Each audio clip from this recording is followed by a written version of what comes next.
our study in Exodus chapter 22. If you remember, we're at that point now where we are dealing with the Lord telling Moses, after he had already given them the instructions that I'm here, I'm going to be at a point here on the mountain, and while I'm in this mountain, there's certain places that I'm going to allow you to go and certain places you're not. The children of Israel are not supposed to come up to this mountain, but I'm going to call you up, Moses. And when he called Moses up, he began to speak to Moses and give Moses all of this information that we are going through. And you're keeping in mind that these are the people that were once in Egypt. And God says, I'm going to bring you out of Egypt into a land of milk and honey. And in doing so, he goes through this process. Oftentimes, as I'm trying to just make sure that we point this out, we look at the quick adjustment, that quick move. I'm going from bondage in Egypt to milk and honey. And that's the task. That's where you're heading. However, there is a transition. And God allows this transition to happen. Now, does it have to be that way? No. God could transform. But instead of just doing transform, he decided to do a transition, and allowing you to gain understanding and concepts and experiences as you make your move from bondage to a free nation. And so in that, he also now is giving him these instructions. How do you guys deal with one another? Previously, you did what was told you. So when the Egyptians said you do this, this is how it was. That was the law. You just did whatever the Egyptians said. Now, you have to govern yourself. But I want you to be a nation. I'm calling you after the similitude of the name that I gave to Jacob. I called Jacob Israel, governed by God. And that's what Israel is. They're governed by God. And so he's giving them these instructions. Now, the reason why these are given is because God knows these are the type of things that are going to happen. The children of Israel are going to deal with situations like this. They're going to deal with all the stuff that we're going to read about today. And so therefore, God is not slow in giving them the information that they need to be able to deal with it. It still don't mean it's going to stop it. It doesn't mean that that's going to solve all their issues. It's just let them know you are free, but you're still sinful. You're free from the bondage of Egypt, but you are not free from the bondage of something else that is still with you, and that bondage is called sin. And that's something that we have to be very mindful of, and the Lord's pointing that out. So with that being said, let's go ahead. We're going to go into our reading. Let me just share the sound here so you can hear it clearly. And we're going to go ahead right into Exodus chapter 22. Let's take a listen. Chapter 22. If a man shall steal an ox, or a sheep, and kill it, or sell it, he shall restore 5 oxen for an ox, and 4 sheep for a sheep. If a thief be found breaking up, and be smitten that he die, there shall no blood be shed for him. If the sun be risen upon him, there shall be blood shed for him. For he should make full restitution. If he hath nothing, then he shall be sold for his theft. If the theft be certainly found in his hand alive, whether it be ox, or ass, or sheep, he shall restore double. If a man shall cause a field or vineyard to be eaten, and shall put in his beast, and shall feed in another man's field, of the best of his own field, and of the best of his own vineyard, shall he make restitution. If fire break out and catch in thorns, so that the stacks of corn, or the standing corn, or the field, be consumed therewith, he that kindled the fire shall surely make restitution. If a man shall deliver unto his neighbor money or stuff to keep, and it be stolen out of a man's house, if the thief be found, let him pay double. If the thief be not found, then the master of the house shall be brought unto the judges, to see whether he hath put his hand unto his neighbor's goods. For all manner of trespass, whether it be for ox, for ass, for sheep, for raiment, or for any manner of lost thing, which another challengeth to be his, the cause of both parties shall come before the judges, and whom the judges shall condemn, he shall pay double unto his neighbor. If a man deliver unto his neighbor an ass, or an ox, or a sheep, or any beast to keep, and it die, or be hurt, or driven away, no man seeing it, then shall an oath of the Lord be between them both, that he hath not put his hand unto his neighbor's goods, and the owner of it shall accept thereof, and he shall not make it good. And if it be stolen from him, he shall make restitution unto the owner thereof. If it be torn in pieces, then let him bring it for witness, and he shall not make good that which was torn. And if a man borrow aught of his neighbor, and it be hurt, or die, the owner thereof being not with it, he shall surely make it good.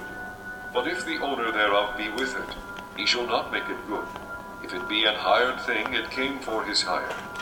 And if a man entice a maid that is not betrothed, and lie with her, he shall surely endow her to be his wife. If her father utterly refuse to give her unto him, he shall pay money according to the dowry of virgins. Thou shalt not suffer a witch to live. Whosoever lieth with a beast shall surely be put to death. He that sacrificeth unto any god, save unto the Lord only, he shall be utterly destroyed. Thou shalt neither vex a stranger, nor oppress him, for ye were strangers in the land of Egypt. Ye shall not afflict any widow or fatherless child. If thou afflict them in any wise, and they cry at all unto me, I will surely hear their cry. And my wrath shall wax hot, and I will kill you with the sword, and your wives shall be widows, and your children fatherless. If thou lend money to any of my people that is poor by thee, thou shalt not be to him as an usurer, neither shalt thou lay upon him usury. If thou at all take thy neighbor's raiment to pledge, thou shalt deliver it unto him by that the sun goeth down. For that is his covering only, it is his raiment for his skin, wherein shall he sleep. And it shall come to pass, when he crieth unto me, that I will hear, for I am gracious. Thou shalt not revile the gods, nor curse the ruler of thy people. Thou shalt not delay to offer the first of thy ripe fruits, and of thy liquors. The firstborn of thy sons shalt thou give unto me. Likewise shalt thou do with thine oxen, and with thy sheep. 7 days it shall be with his dam. On the 8th day thou shalt give it me. And ye shall be holy men unto me. Neither shall ye eat any flesh that is torn of beasts in the field. Ye shall cast it to the dogs. All right. There we go. Like I said. Sorry, brother, I was late. Huh? Sorry, I was a little late. Oh, no problem, sir. No problem. I I was trying to call people to get them on. I see Calvin here joining Yeah, in. I just called. And so as we're looking here, once again, this is Exodus chapter 22. And so what we see here, once again, is this portion of scripture that a lot of times people just look at and they just skip over. They go, okay, it's just a bunch of, what you should do, what you should do. And a lot of it is very common. There's nothing really difficult about what's being said here. It's just basic, straightforward. If this happens, then you should do this. So you would almost say to yourself, and I've said it myself, well, why did the Spirit of God put all of this detail in here about behavior that's pretty self-explanatory, somewhat common? And then if you go back into Genesis and you look at the detailed information that is given to us about God creating the universe and creating the world, he gives a couple of verses. He says, in the beginning, God created the heavens and the earth. and that's all we get. Now, we get a few little tidbits in other places, but as far as going through a detailed description of how it's done, the molecules and the natural forces and the quantum mechanical, the physical, mathematics behind it, we don't get that. We have to figure all that out for ourselves. But here we're giving some very interesting information that seems to be almost second nature. You probably can figure, yeah, that sounds about right. But I think it's important not to just overlook it and to give it the proper attention. All right. So as we get ready to go into this, anybody got any comments or questions before we start? Yeah, I think the reason why he's into detail because he knew what man was going to do. You know, man was going to sin, but then man would say, well, I didn't do that sin, so he just listed everything for you in detail. So there is no excuse. Mm-hmm. See, because if you give man just one little opening, he's gonna have some type of excuse. But this way, it's all laid out for you. Here it is. You're not supposed to do this. You're not supposed to do this. You're not supposed to do this. It's all laid out for you. Mm-hmm. It's like people. If they don't put a stop sign at a place where you should stop, you ain't gonna stop. So they have to put a sign there. Right. Well, I mean, that is definitely true. And I think, those are the types of situations that point to our ability to be selfish, because that's what all of these laws deal with, how we are selfish. And we are selfish in ways that we don't comprehend. And we're also selfish in ways that is expected. When you got $2 to give to a kid for lunch, and you got your kid and you got the neighbor's kid. Neither one of them got money for lunch. Who you giving the $2 to? Yours. You're gonna give it to your kid. We split it. All right, and the reason you're gonna give it to your kid is because that's the one you feel close to and responsible. That's what happens. But We split it. now Cheryl said we should split it. But from God's perspective, which kid is more important? Both of them. And both of them. But we can't see it that way, and we don't see it that way. We always will see from a tainted, selfish, and I use the word selfish in all its flavors. Some selfishness is just like greed selfish, and some selfish is just protecting my own type of selfish. And so there's varying levels to it. But when it comes down to the things of God, we forget that God sees us all the same. A lot of times we like to think that, well, God loves me and I hope he loves you. A lot of times we have that kind of mindset. But we got to recognize that God loves everybody. And so we'll look at this, go walking up and down the street. We see people acting up or not doing well or, panhandling or just walking down the street, cussing and being all loud. And we just look at them as being, God-forsaken type of individuals sometimes. Mm-hmm. And the reality of it is that God's love has no greater bearing or weight in us than it does in them. For God so loved the world.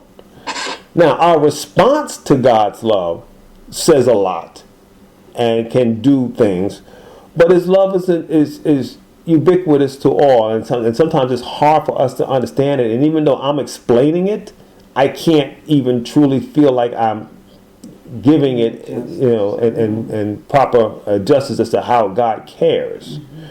But it's important for us to recognize that. So we will be self-centered. We will be we will work with self-preservation.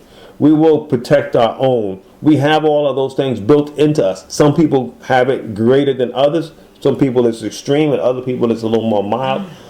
But it's there.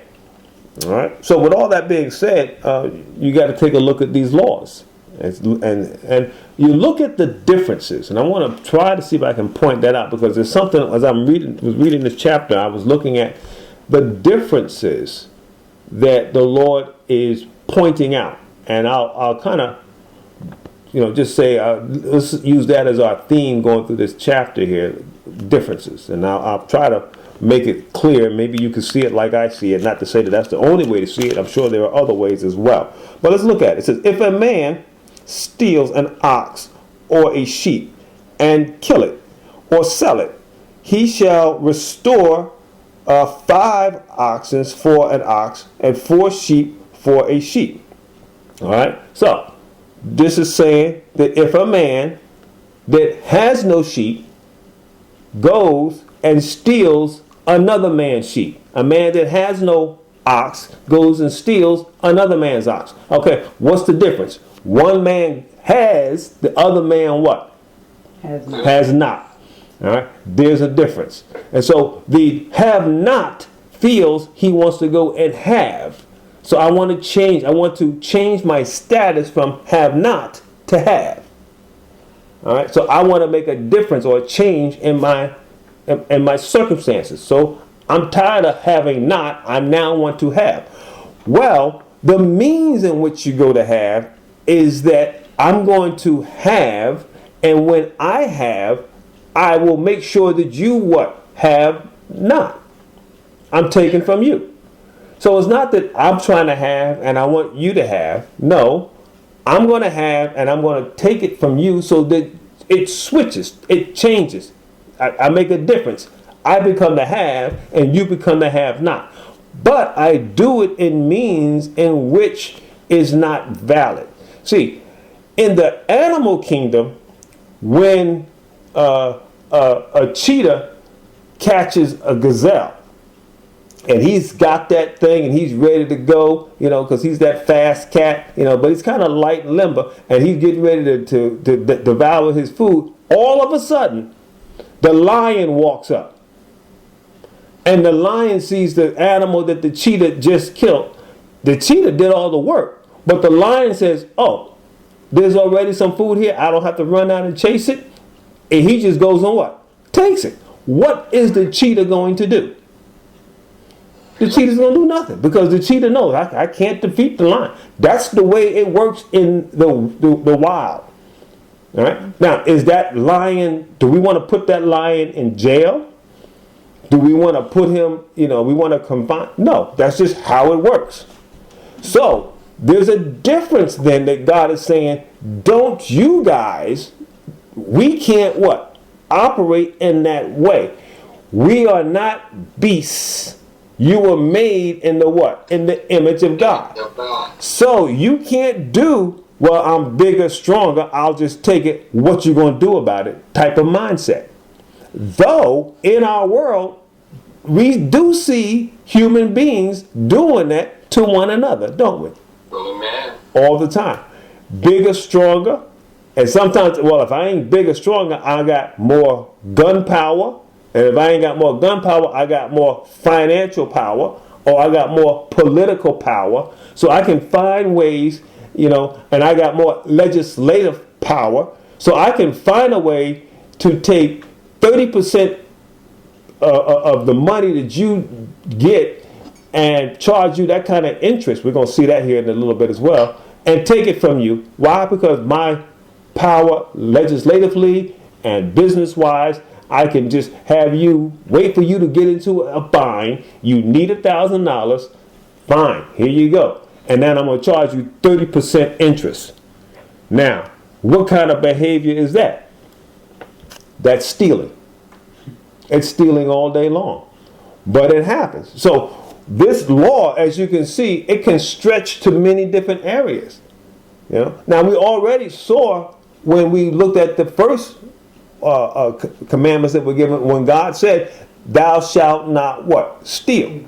So now he's elaborating here in the 22nd chapter of Exodus when he's saying, if you steal an ox. Now, when he says thou shalt not steal, you can't be under the false mindset that, well, because God said thou shalt not steal, you know what? I'm not going to steal, and neither will anybody else steal. Why? Because God said not to steal. So nobody's going to steal. Well, that's not going to happen. People don't listen to God like that. So therefore, what God is saying, even though I've already told you, you should not steal, I'm going to give you this. You know why? Because people are going to steal. And I need you to know how to act. So when they steal an ox and they get caught, they got to repay 5 oxen. Here's the thing. If you got to repay 5 oxen, if you got to repay 4 sheep for one, why didn't you just work the first time? There's an old saying, there seems to never be enough time to do a job right, but there's always time to do it over. And so now he's going to have to sell himself to pay for this, the sheep or the ox that he stole until it's paid in full. All right? So let's go on. Verse 2. If a thief, if a who are we talking about here? A thief. So right then, we can pause and stop there. God says, if a thief. So what is a thief? A thief is not a person all the time that steals, because you could have the heart of a thief and not actually steal because you haven't gotten the opportunity. But some people have that in them. If we call it sticky fingers. There's a lot of people that just like that, and you can't leave too much around. And sometimes you got family members.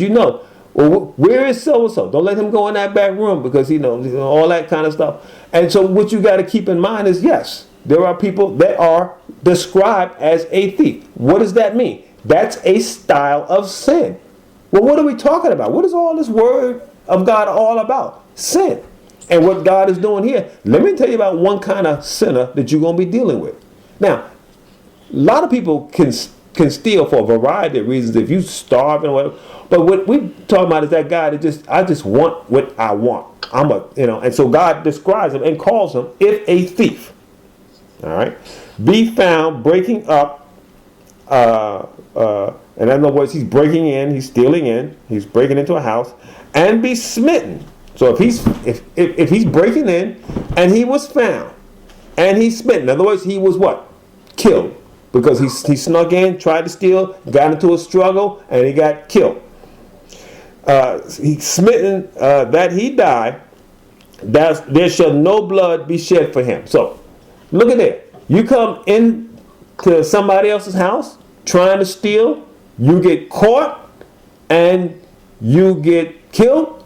Nobody has to go pay anything for that occurrence. And you think, okay, well, that's it. That's what I got to do. Well, let's slow down. Let's read the next verse. There's some more to that. All right. So look at verse 3. If the sun be risen upon him, there shall be bloodshed for him. For he should make full restitution. If he have nothing, then he shall be sold for his theft. Okay. So what it's saying is, if the guy got put to death breaking in and he was stealing, and it was night or it was dark, and the homeowner came in on the business order and they struggled and the guy died, no problem. But God says, if it's daylight where you can see the guy and the guy can see you, then there is no law against, there is a law against you killing him. Because now you see who it is, so you can let him go, because I know who did it. Or you can still try to struggle, but we don't want to put him to death. Why? Because you see what's happening. Now, when I look at this and I see this difference, I go, wow. And it makes me go, well, the Lord is looking at this, and then I started thinking, and then it dawned on me. I said, oh my goodness. What did Jesus say we should do if a man wants to steal our coat? We should do what? Give it to him. Give it to him. Give him your coat and your cloak as well. And I looked at that and I go, wow, okay. It fits. And it fits very well. He should make full restitution. All right, but I haven't got to that point yet. Oh. So, but I'm talking about you can't kill him. All right? Now, since you see who he is and you see what's going on, now you can threaten him because he can see you, you can see him. You can pull out your sword or your mallet or your bat or whatever it is that you got, your spear, and say, you better drop it, man, or it's going to be, it's it. And now he drops it. Now, if you see who he is and he gets away, now he has to, you know who he was, you recognize the guy, you can say, I saw it, it was so-and-so. And when he is finally caught, what has to happen? He has to make full restitution. Look at this. It says, there should be you don't kill him. He's not to be put to death. But for he should be make full restitution. Now, here's the thing. Can a dead man make restitution? No. No. Okay, so therefore, in order for him to make restitution, he has to still be what? Still be alive. So it's not so much that, well, I want him to get off. No, he's not getting off. He's going to pay back. Excuse me, and he's got to pay back very similar to what we saw in verse 1. All right, verse 4. We're still dealing with this heart of the thief. You didn't finish. It says, if he had nothing, then he shall be sold. Okay, right. Penny pointed out I didn't finish that last portion. It said, if he has nothing, then he shall be sold for his theft. And that basically means he's going to have to work it off. All right? And so that's, and the finance for the selling goes to the person that was stolen from.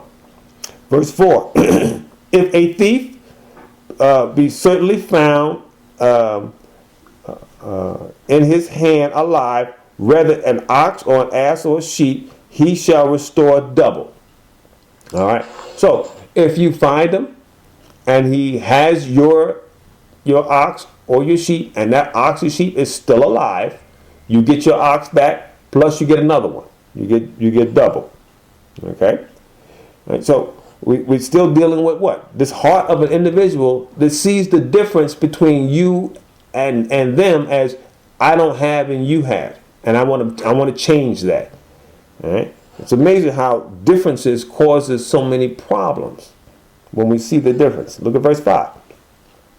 If a man shall cause a field or vineyard to be eaten, in other words, you got your ox and your sheep, and you send them grazing, but they're not grazing in your land. All right. So if a man shall cause a field or vineyard to be eaten, and shall put in his beast or shall feed in another man's field of the beast of his own field, and of the beast of his own vineyard the best of his own field and the best of his own vineyard shall he make restitution. So if you out there and you like, well, my vineyard don't have that good grain, but my next door neighbor got some good grain, I'm gonna let my sheep wander over there and eat all of that, so I can fatten them up. Well, you're gonna make restitution. You're gonna have to pay for that. All right. So what is the Lord saying here? Once again, these little things that you like, oh, I didn't know. No, well, whether you knew or not, your sheep ate my fields, and you got to pay. Simple things like that. All right. And that seems to be very obvious, but let's keep going. Verse 6, if fire breaks out and catches in thorns, so that the stacks of corn or the standing corn or the field be consumed, therewith he that kindleth the fire shall surely make restitution. All right. So you just can't go out and be like, well, once again, you say, well, I did it by accident. Well, if you did it by accident, then you still got to pay. But oftentimes people are like, well, you got, and you think you all that, so I'm going to go set your fields on fire and see what happens. Now, you know what this reminds me of? You remember David, King David? And when he got anointed king, after he was anointed and he began to sit on the throne as king of Israel, and there was a ruler. I'm trying to remember his name, but I forget what his name was. But anyway, David was calling for him, and David told him, I want to see you. And he says, and the guy didn't come. And he sent the second servant. He says, tell this guy I want to see him. And he didn't come. So then he said, okay, I tell you what. Go over there. I think it was Joab, if I'm not mistaken. He said, go over there. You see Joab's fields? Go set them on fire. And when he saw his fields on fire, he came running and said, wherefore have you set my fields on fire? And David said, well, because I called you all these times and you didn't come. I often think about that, and I wonder, did David have to pay restitution to him based on something, what we read here? But setting a person's fields on fire was a way of getting to somebody. If you want to make sure that, okay, well, you think you doing well, or you think you're successful, that's a way of what? Evening what you perceive to be the difference. You think you better, you think you got more, well, and what God is saying is that people will act like that. Now, he didn't steal the coin. It's not a thief. This isn't a thief. He didn't steal it, but in a sense he did. Because he wasn't stealing it for his own use. What was he doing? I just don't want you to have it. Remember when we talked about when we went through the Ten Commandments about what? Covetousness. I want what you got mainly not because I want it, but because I also don't want what? You to have it. So that's that evilness that we have. We see people that can't have a good thought for somebody else's well-being. Unfortunately, we've got people in politics like that. If you don't agree with them, they don't want you to do well at all. They ain't calling no names, but y'all know. All right, and so that's a bad thing, and it's not good. And the Lord points that out. Look at verse 7. If a man shall deliver unto his neighbor money or stuff to keep, in other words, I want you to hold this for me, and it be stolen out of the man's house, if the thief be found, let him pay double. So, I want you to hold this for me, and all of a sudden now it's disappeared, and the guy that you put in charge says, well, somebody came and stole it, and we find the person that stole it, then the thief will have to pay according to the rules of the thief. He's going to pay double. Look at verse 8. If the thief be not found, then the master of the house shall be brought unto the judges to see whether he have put his hands unto his neighbor's goods. So, now, you let me hold something. I'm looking at what you let me hold. Now, obviously, you must have somewhat trust in me, because you let me hold it. Now, I'm going way, way back now to my childhood. Okay? And I remember I had a next door neighbor. His name was Stephen Harris. And I was outside, and he came outside. And he had, of all things, a spaghetti sandwich. And you go, a spaghetti sandwich? Yes. Spaghetti and some bread. And for whatever reason, I don't know what it was, he had to go running back in the house, and he asked me, as a child, as a kid, to hold his spaghetti sandwich.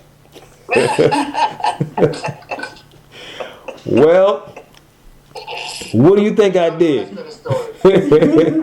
I took a bite. I took a couple bites of that spaghetti sandwich. And then he went inside, and my mom's on the call too. And he went inside. I don't know if she remember this. And he went inside and told on me. And my mom said, if you was hungry, why didn't you just come inside and get something to eat? And I had no answer. All I know is I just looked at the spaghetti sandwich, and it looked good. I took a bite, and it tastes good. And then I took another bite. And when he came back, he knew, you've been eating my spaghetti sandwich. And he went and told on me.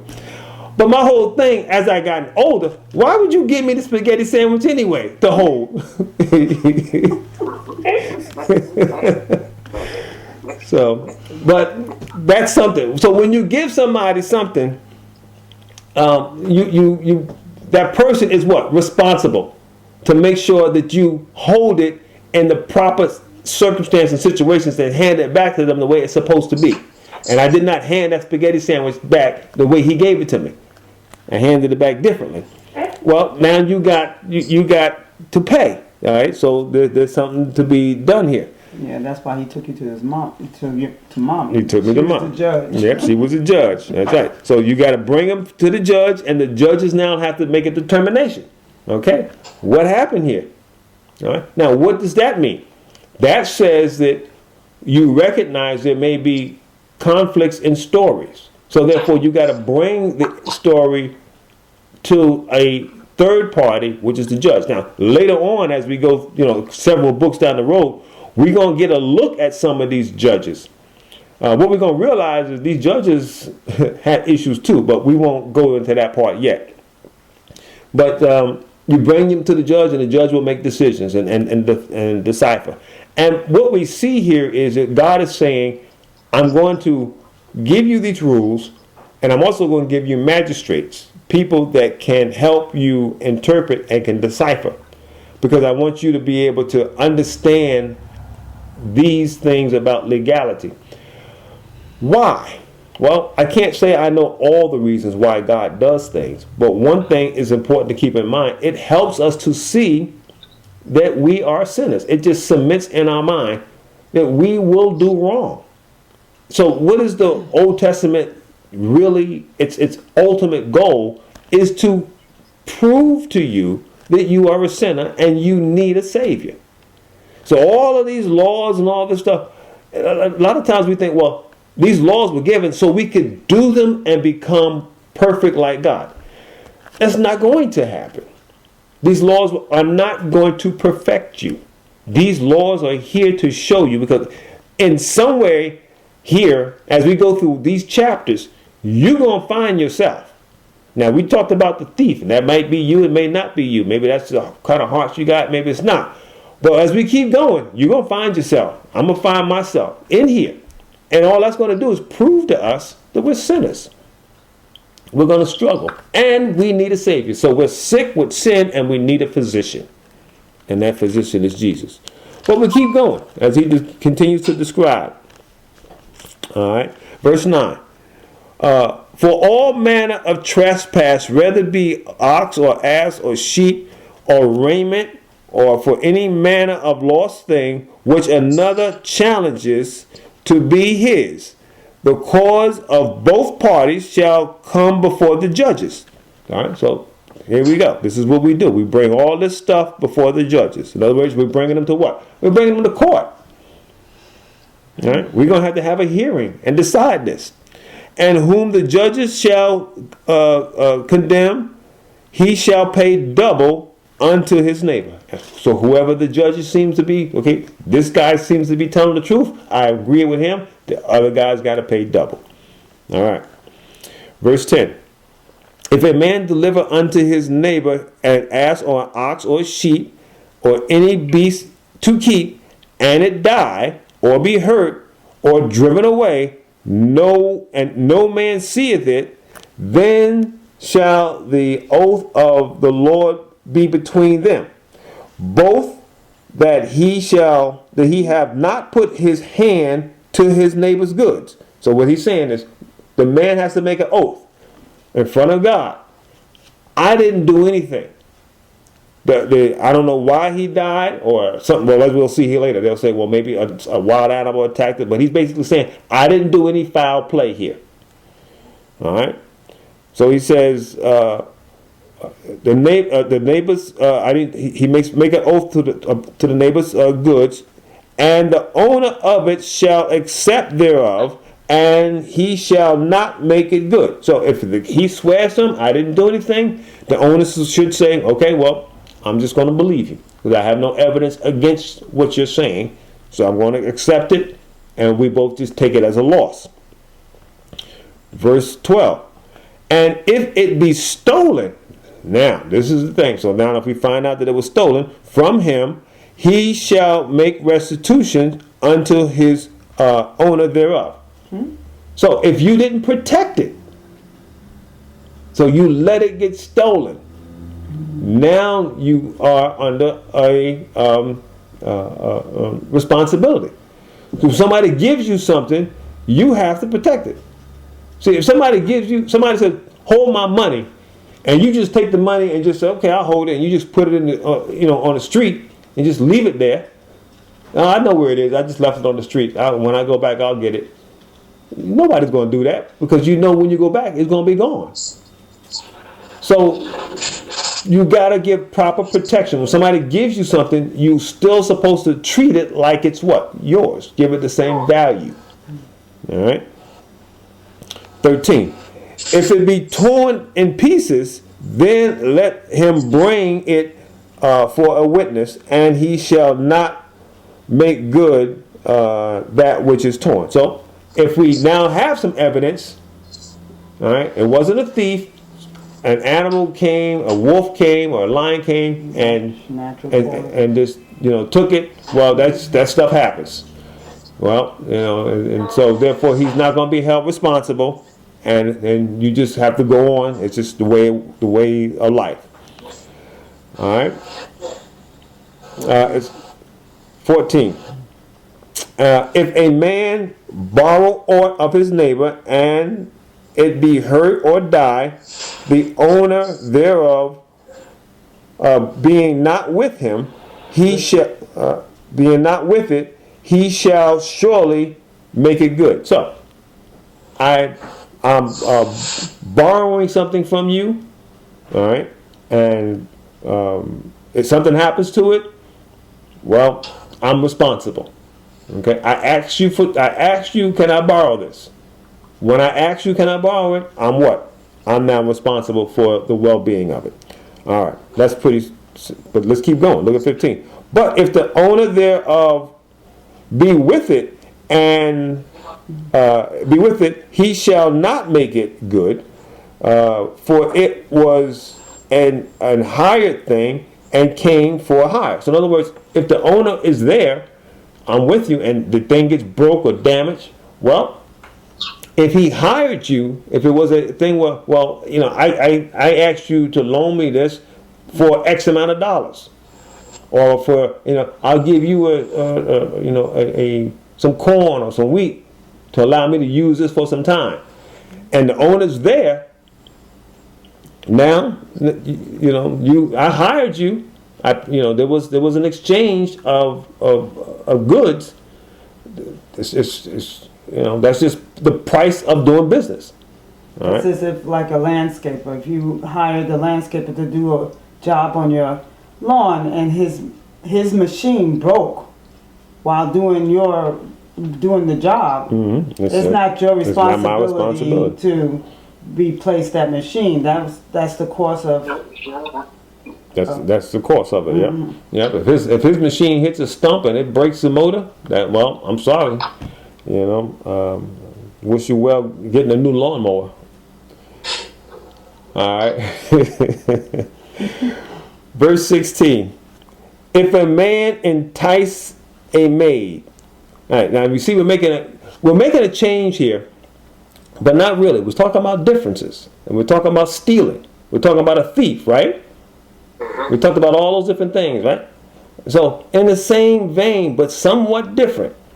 Let's take a look at this. 16. If a man entice a maid that is not betrothed and lie with her, he shall surely endow her to his wife. In other words, you're going to pay the dowry to the family, and you're going to endow her to be his wife. So you have to marry her. Well, wouldn't that be interesting today?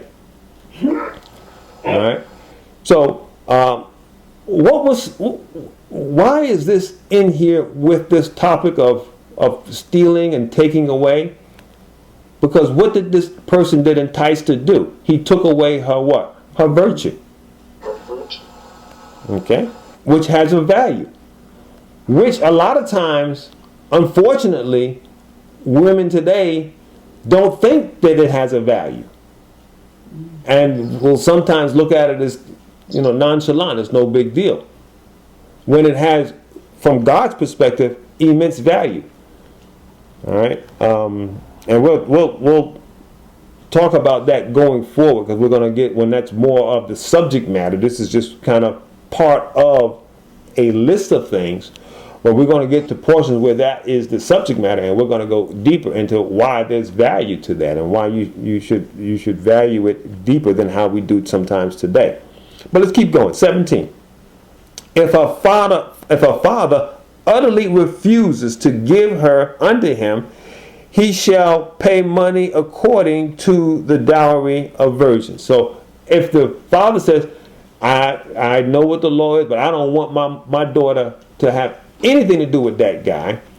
So, but he's still got to pay the price of the dowry that would be paid for a wife. So he still owes in that respect. All right? For a virgin. For a virgin. Pay that price. All right? 18. thou shalt not suffer a witch to live. Now, we want to take a look at these in this sense. Oh, you know what? Let me read the next one too, because these are all connected. Verse 19. Whosoever lieth with a beast shall surely be put to death. All right. Now, and let me see. Do I want to add the other one as well? No. Let's leave that there. All right. So we talked about the man that enticed the maid, and then we'll look at the don't even suffer a witch to or a sorcerer to live, and he that lies with the beast shall surely be put to death. All right. Why are these three lumped together? Well, because you're doing something of oneness. The scripture says that when a husband and wife come together, two flesh become what? One. Become one. All right. And so we oftentimes look at it from a standpoint of, okay, well, yeah, I can see they're kind of connected from a natural, the physical aspect of the act of being together. And yeah, you can chalk that up as, okay, I can see that. But it's way deeper than that, to a point where there is a sharing of common hood of who you are, more so than I can explain. Now, our day to day, we know that if a person come together sexually, you can not only share the physical ability of being together, but you also can share experience of things that you have. And that's how venereal diseases are transferred. So therefore, this thing that one of the partners had, they're becoming more alike, whereas I had this situation, and now because we were together, now you have it. So that brings us to now, and that's just from the bacterial and infectional standpoint. There is yet even more that I cannot explain that the Lord talks about from the emotional, spiritual, mental connection that happens that we don't really quantify, that we don't really explain in all of our laboratories because we can't. Why? Because there's a spiritual aspect to it. So, when you look at this person that will go and take a woman and do that, he's forcing that oneness upon her. Then you look at the next verse and it says, thou shalt not suffer a witch to live. Well, what does that mean? A person that is in the natural realm that wants to bond with something that is non-natural. I want to bond with something that's spiritual, not knowing, well, that spiritual thing, I'm not going to probably bring forth any viral or bacterial infection, but you're going to bring something worse. More than likely, you're going to bring some spiritual entity, some spiritual thing that will connect to you that's worse than a virus connecting to you, worse than some bacterial thing connecting to you. And what God is saying, usually what's important, what are we doing today in our world? Because there's certain viruses and bacteria that's out, we are saying what? Separate ourselves. Keep your distance. Don't touch, don't hug, don't cuddle together. Separate 6 feet apart, wash and cleanse and all. Well, we're going to see that all through this Bible, that God is saying that's what we should do from a natural standpoint. But from a spiritual standpoint, what are we to do? You separate yourself from that kind of activity. You don't connect yourself to that. So what God is saying, you don't have enough alcohol or peroxide or anything that can cleanse you from the bacterial aspects that could happen dealing with demon and spiritual evils. So therefore, what he's saying is, if a person is dealing in that, separation is not enough. That person must be put to death. Now you go, well, that just don't seem fair. That don't seem right. I'm not trying to explain fairness, nor am I trying to make it sound right. I'm just telling you what it is. But what I'm also trying to get you to see is this is how God sees sin. The wages of sin is what? It's death. Yeah. And just dabbling in it, because the witch, she's she's in a sinful state as well, but she's dabbling in it and trying to put it on other people. So just people that is just going around dabbling in it should also be put to death. Should not be tolerated. Well, and keeping in mind, when I started this, remember I went back to the writings of Paul in Galatians, so that we would recognize that as we go through the law, we are what? Not what? Under the law. Because if we were under the law, there'd be a lot of people that dabble in all this stuff that would be what? Put to death. But thank God that the Lord has what? Has died for us. So that's been paid for. So now the only responsibility we have is our approach to what Jesus did. Do we accept it or not? Amen. But when you look at all of this, man, this is how God sees it. This is why it costs so much. But then you go to the next thing. Look at 19. Whosoever lieth with a beast shall surely be put to death. Why? Because you're doing, once again, that same aspect. That which God has separated. When God created the animals, he said he created them each one after their own what? Kind. And so each kind was supposed to be with their kind. And one kind was not supposed to be mingled with that of another kind. Now, today, that is just, not happening, because we're doing all kinds of mingling and stuff. And you go, well, that's not happening, that to that great degree. There are some people that have that kind of an appetite and, want to mess with animals and all that, and fine. So you say, okay, that's a small percentage. And I would probably agree, yes, that's probably a small percentage. However, the purpose of the separation, to keep one kind confined to another, so that things that would affect one kind, like mad cow disease, should have stayed where? In the cows, and in the oxen, in that realm. But it didn't. It migrated from that to man. Why? The same thing people talk about, a variety of different forget that disease that happened. What was that called with the chicken eggs?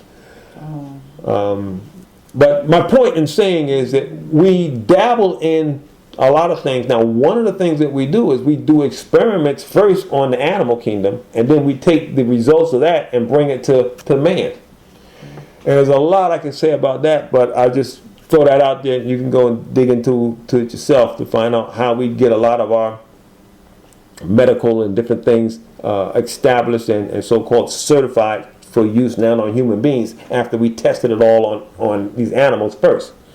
And so we are breaking down and poking holes in the kind shell that's supposed to separate things that could affect reptiles and snakes and birds.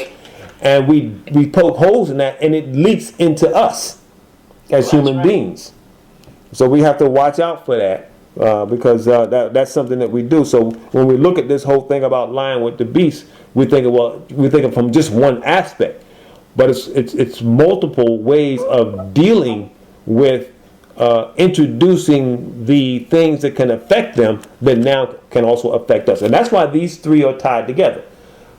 So you allowing the kind leakage, but you're also allowing the spiritual leakage for those that are dealing with witches, and then we're also allowing, on a more surface level, the leakage of personal aspects, things that we have that we pass on to other people, attitudes, feelings, and whatnot, which we have to be careful of. All right, we'll be talking more and more about that as we get into those subjects more specifically. This is just a list of a few things that we're dealing with. So let's get going here, because I don't got but a few more minutes here, and I'm going to try to get going. All right. What is that? 20. He that sanctifieth, that sacrifices to any god, save the Lord only, he shall utterly be destroyed. All right. So now, if you decide to do what? Serve other gods, you shall also be what? Destroyed. Yeah. Because you're trying to find answers from something that cannot give you the answer. The Lord is true. Jesus said to Pilate, "For this reason came I into the world, to bear witness to the what? To the truth." So if you want to get truth and proper answers, you have to come to Jesus. Jesus said that when I leave, I'm going to send you another comforter. And the scripture often calls the Spirit of God the Spirit of what? Truth. So when you go to other gods, what are you not going to always get? The truth. You're not going to get the truth. You're going to get lied to.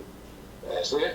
So you're going to get infected in the mind with something that's not part of what God's trying to get you to understand. All right? So very similar to the other ones. Look at 21.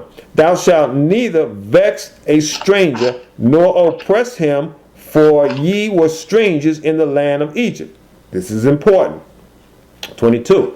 Ye shall not afflict any widow or fatherless child. 23. If thou afflict them in any wise, and they cry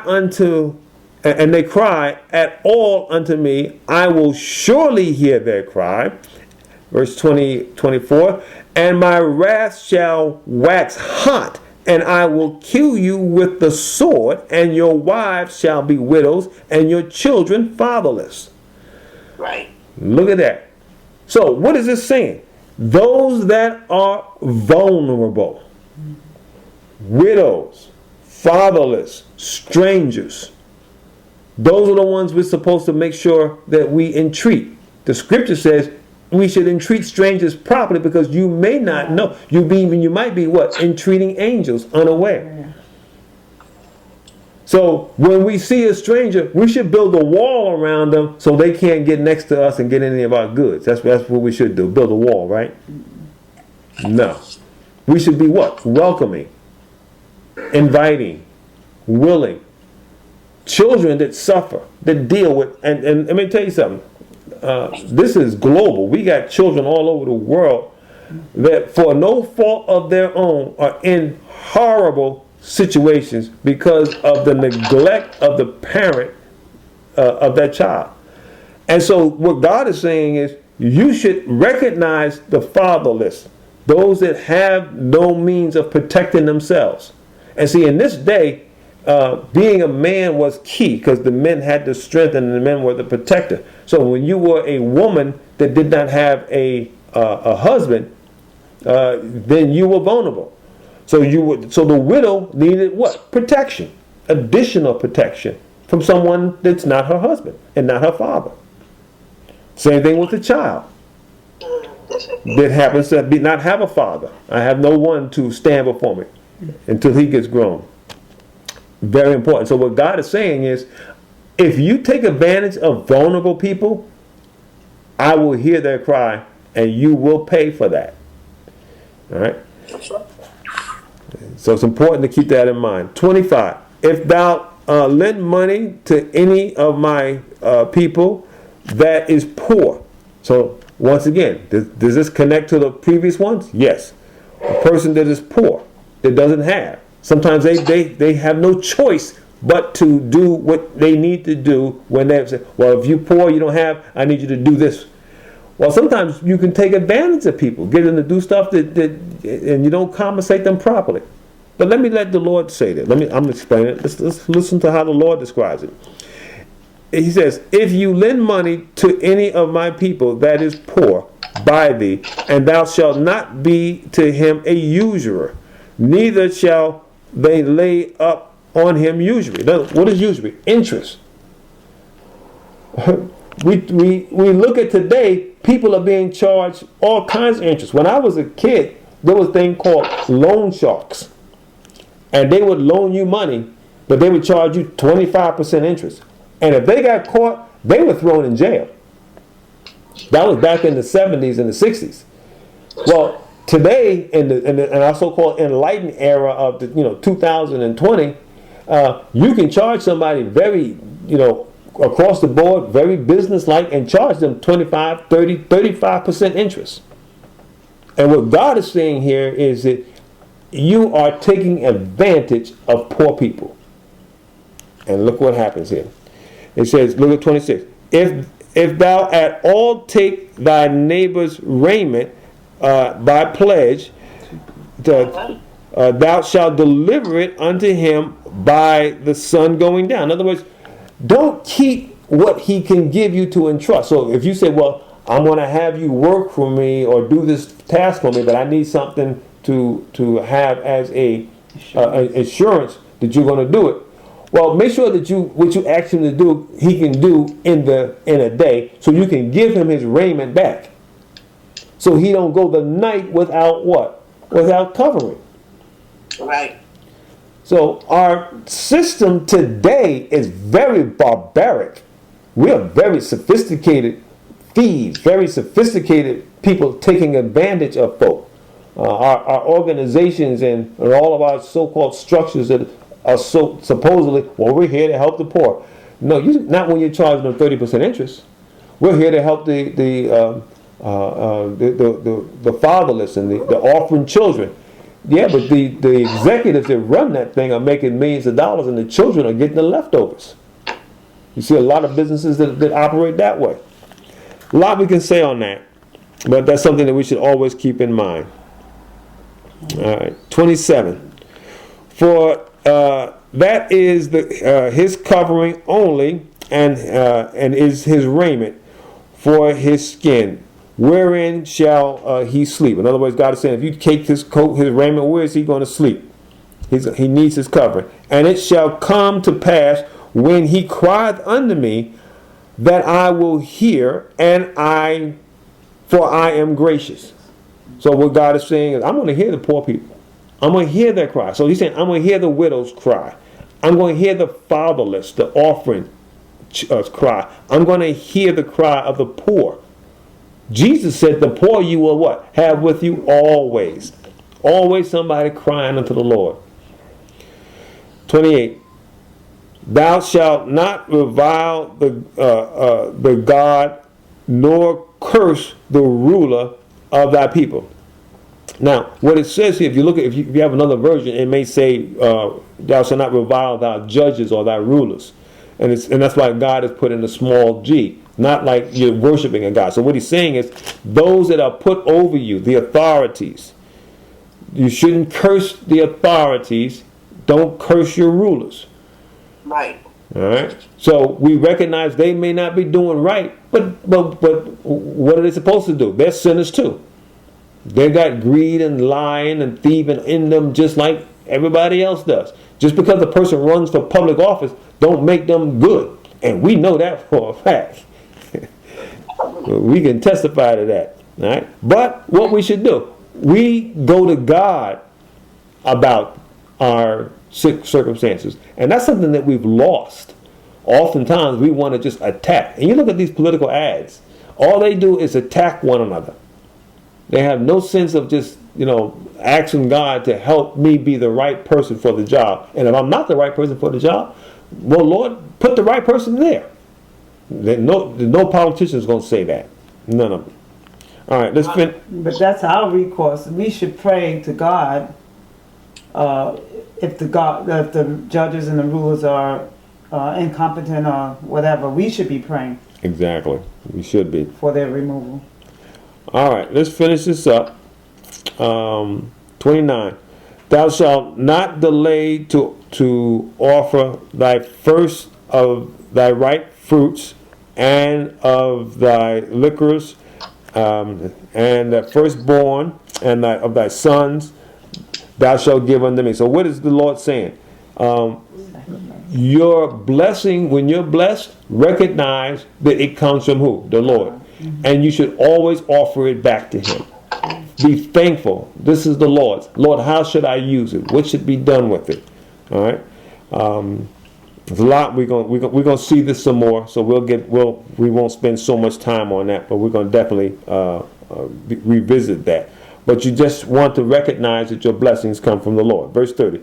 Likewise, thou shalt do with thy oxen and with thy sheep 7 days, it shall be with his dame. In other words, you keep the sheep with the mother, and on the 8th day thou shalt give it unto me. In other words, you offer it unto me. All right, and that was part of what was supposed to happen, even with the child, human child. On the 8th day, that was the day he was supposed to be. The male child was supposed to be what? Circumcised. All right, so you are offering it back unto the Lord. All right, final verse 31. And ye shall be holy men unto me. Neither shall ye eat any flesh that is torn of beast in the field. Ye shall cast it to the dogs.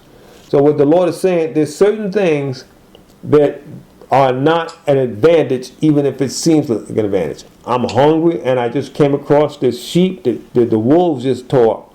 Oh, I can get me some lamb chops now because they didn't eat all the sheep. No, you leave that for the dogs.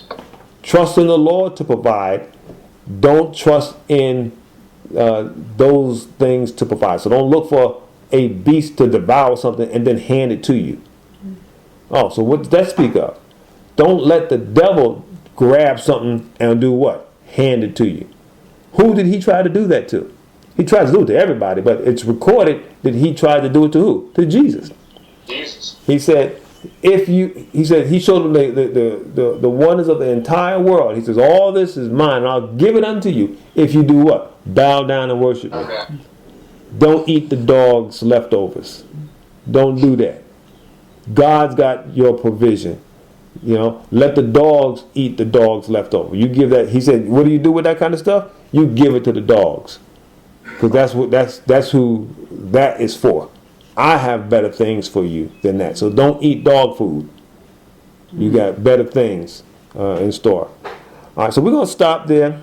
As you can see, this law, it takes some time if you go through it like this. Now, I could have summed this all up and said, God's saying you're responsible and you should do things and behave good. But you don't get all the goodness out of it just by kind of overlooking it, even though that's proper. It's true. It's what it says. But if you dig into it, you start feeling and getting a little bit more connected to the Lord. And when I read this, it just brings me closer to what the Lord has done for us. How he's redeemed us from all of this stuff and kept us from all of these penalties and kept us from all of these circumstances. And makes me very, very thankful for what God has done. And for us, yeah. Amen.